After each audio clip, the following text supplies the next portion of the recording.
Every year around Halloween, Americans brace themselves for stories about white people who want to be way more tan than they should be. But as we've learned recently, other countries in the world also deal with blackface and brownface scandals. I mean, just recently, Canada learned that they've already elected their first prime minister of color. They just didn't know. And now, as we approach the Christmas season, the Netherlands is once again embroiled in their own blackface debate around Santa's Dutch magical helper, Black Pete.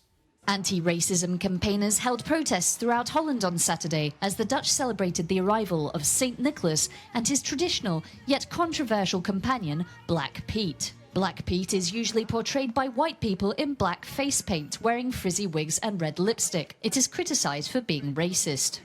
We think that Santa Claus is a party for the people and that it should stay the way it is. That is why we are here.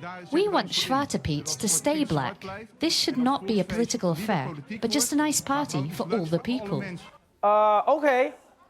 In case you're confused, here's what's going on. In the Netherlands, they have Santa, right? Just like everyone else.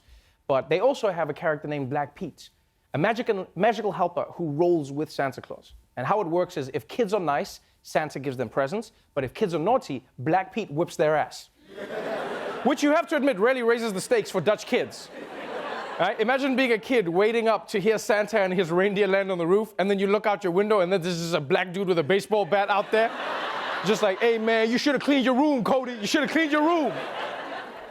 Now, here's what I think is weird about Black Pete in this debate. Some people in the Netherlands say that Black Pete isn't blackface. He's just black because he slides down the chimney and he gets the soot all over him.